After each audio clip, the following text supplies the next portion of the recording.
आज नागपूर अधिवेशनाचा दुसरा दिवस आणि आजपासून विधानसभा आणि विधान परिषदेच्या कामकाजाला सुरुवात झाली आहे आणि अशातच यामध्ये कोणकोणते मुद्दे जे आहे ते मांडले आणि कोणकोणते मुद्दे सरकार पूर्ण करणार हे पाहणं सुद्धा महत्त्वाचं असेल। तर योगेश टिळेकर भाजप आमदार पुण्यातील आहेत, त्यांनी पाणी प्रश्नाचा जो मुद्दा आहे, टँकर माफियांचं प्रमाण पुण्यात मोठ्या प्रमाणात वाढलं आहे, त्याबद्दलचा मुद्दा यावेळी उपस्थित केला आहे। फलटण येथील महिला डॉक्टर आत्महत्या प्रकरणी 60 दिवसात आरोपी पत्र सादर करा अशी मुख्यमंत्र्यांनी ग्वाही जी आहे ते यावेळी देण्यात आली आहे। छत्रपती शिवाजी महाराज रेल्वे स्थानकाबाहेर छत्रपती शिवाजी महाराजांचा पुतळा उभारण्यात येईल अशी देवेंद्र फडणवीस यांनी घोषणा केली आहे।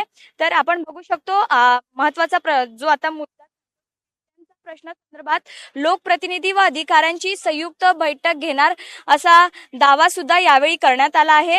बिबट्यांच्या प्रश्नासंदर्भात अनेक प्रश्न जे आहेत ते विरोधी पक्षाचे असतील किंवा माजी वनमंत्री असतील यांनी उपस्थित केले आहे। त्यावर फडणवीस यांनी सकारात्मक जो आहे तो प्रतिसाद दिला आहे। तुकडेबंदी शिथिल करणार विधेयक विधानसभेत मंजूर करण्यात आल्याचं सुद्धा समोर आलंय आणि महत्त्वाचा जो मुद्दा आहे तो म्हणजे भटक्या कुत्र्यांसंदर्भातला। तर भटक्या कुत्र्यांच्या संदर्भात स्थानिक स्वराज्य संस्थांच्या सूचना ज्या आहे त्या यावेळी देण्यात आल्या आहे आणि जामखेड येथील रोहित पवार यांचे निकटवर्तीय सूर्यकांत मोरे यांच्या विरोधात विधान परिषदेत हक्कभंग प्रस्ताव प्रवीण दरेकर यांनी मांडला। विधानसभेत आणि विधान परिषदेत हे महत्त्वाचे जे मुद्दे आहेत ते मांडले गेले आहे। कॅमेरामॅन शिवाजी काळे सोबत मी साक्षी यादव, टॉप न्यूज मराठीसाठी नागपूर। तुमची car, electric panel, data server आगीपासून सुरक्षित आहे का? नाही? मग आजच बसवा F protect temperature activated fire suppression device.